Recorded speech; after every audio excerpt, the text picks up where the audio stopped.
Bonjour à tous. Alors aujourd'hui, on va analyser l'action Airbnb. Dis-moi en commentaire si tu en possèdes. Dis-moi en commentaire ce que tu en penses. Si mon analyse va être correcte, si c'est ce que tu penses ou pas, ou que je me trompe lourdement. Moi, ça me fait plaisir de voir ce que vous pensez de l'action et ce que vous pensez des analyses. Donc, sans plus tarder, on va commencer. Là, quand je vois ça, clairement, quand je vois tout ça là, avec une moyenne mobile qui est stagnante, ça me donne pas du tout envie d'acheter. Clairement, que ça soit Airbnb ou n'importe quelle action, même si on me dit c'est Tesla ou quoi que ce soit, là je suis quand même en weekly. Après, on n'a pas trop de data sur l'action, parce que c'est une action qui est que de 2020. L'entrée en bourse s'est faite vraiment le 7 décembre 2020. On a connu une grosse hype, parce que c'est vrai que Airbnb, c'était révolutionnaire. C'est comme le Uber, c'est révolutionnaire. Tu peux faire venir chez toi des gens et t'es payé. Je sais pas si on se rend compte de d'avant 2020, il y avait que la location classique ou la location saisonnière et sinon c'était des hôtels. Il y avait pas de on va dormir chez des gens. Et ils ont fait un-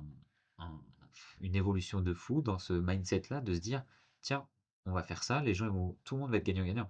Le propriétaire va être gagnant et le locataire va être gagnant, enfin le voyageur. Et donc, moi, je suis un propriétaire ayant fait du Airbnb et je suis aussi un voyageur Airbnb. Autant vous dire que des fois, on tombe sur des choses, sur Airbnb, très bien. Des fois, c'est des choses où il faut fermer les yeux, quoi. C'est vraiment, vous arrivez dans le logement, il n'y a rien qui est prêt, tout est sale, le ménage n'est pas fait, tout ça, c'est horrible, ça pue, c'est machin. Et en fait, des fois, on retrouve des logements qui sont inlouables à la location Airbnb. Donc c'est pour ça que avec de l'humidité, de la moisissure, avec des choses comme ça. Donc c'est pour ça qu'il y a des propriétaires qui mettent en location sur Airbnb parce qu'ils n'arrivent pas à louer en location classique. Cependant, il existe des Airbnb qui sont très très classe et ceux qui durent le plus et qui sont vraiment un peu plus chers, un peu plus haut de gamme. Et par contre, ceux-là, ils gagnent très très bien leur vie. Maintenant, j'ai déjà utilisé tout ce qui est service client Airbnb parce que, enfin, service aux hôtes, parce que j'ai eu des dégradations dans les logements. J'ai eu pas mal de choses à chaque fois. C'est vrai qu'en tant que propriétaire, c'est un stress. C'est un stress de se dire comment on va retrouver le logement. Des fois, il y a des voyageurs qui vous annoncent oui, je viens tout seul. Le lendemain, vous arrivez pour l'état des lieux de sortie. Les gars, ils sont quatre dans l'appartement avec un chien.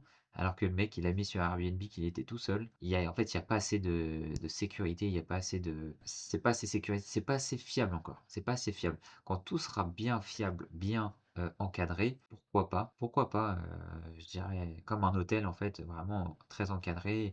Peut-être, après, il faut être visionnaire, hein. Peut-être qu'avec une caméra sur une entrée, je sais pas, des empreintes, ou je sais pas, une connerie qu'il faudra inventer pour dire ça y est, c'est telle personne qui est rentrée dans le logement, c'est bien le voyageur, il est tout seul, il n'a pas de chien, il n'a pas de ceci, et il est vraiment dans les règles. Pour l'instant, ça n'existe pas. Donc en fait, moi, pour tout vous dire, j'ai eu des gamins qui sont arrivés, je pense même pas qu'ils étaient majeurs, ils se sont pété le crâne aux bouteilles de protoxyde d'azote. Et ils m'ont volé tout dans l'appartement, et bah, ça va que Airbnb ont été très réactifs, enfin très réactifs, 3 semaines quand même pour attendre un remboursement, mais ça j'ai été remboursé, ça a marché. Donc voilà, Airbnb, c'est une action qui est certes chère en fait. On voit qu'elle est à 125.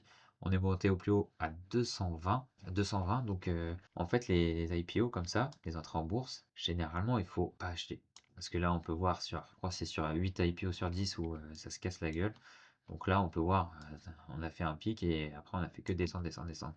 Et là, ces hauts-là, à mon avis, on va pas les retrouver tout de suite. Et en fait, le problème de Airbnb, c'est qu'ils sont vraiment sujets aux lois de chaque pays. Suffit que la loi, la France, par exemple, elle vous dise, ouais, bah, les résidences principales, c'est plus que 120 jours par an au lieu de 200, enfin, carré comme ça. Bah, tout de suite, bah, ça fait du bénéfice en moins. Et s'ils durcissent les règles à chaque fois, bah, c'est compliqué. Donc là, vraiment, graphiquement, on voit que c'est plat. Il n'y a pas de destination claire. On voit qu'on est plus baissier. On a fait un gros support ici qu'on est venu casser. Le plus haut était ici. On voit qu'on n'est jamais venu récupérer le plus haut. On a fait que des allers-retours.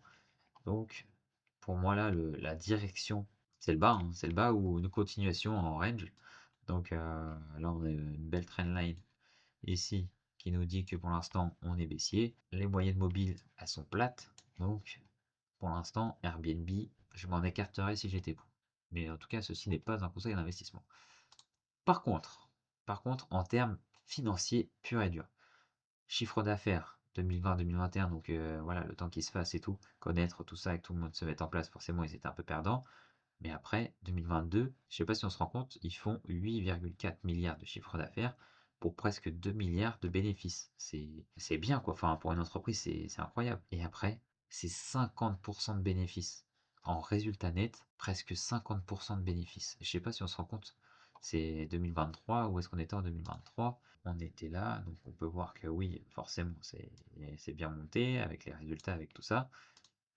Mais par contre, 2024, on commence à perdre un petit peu en résultat net et après, on commence à se stabiliser. Entre 2024 et 2025, on est aux alentours de, ouais, voilà, 2,5, 2,6 pour 12 milliards. Voilà.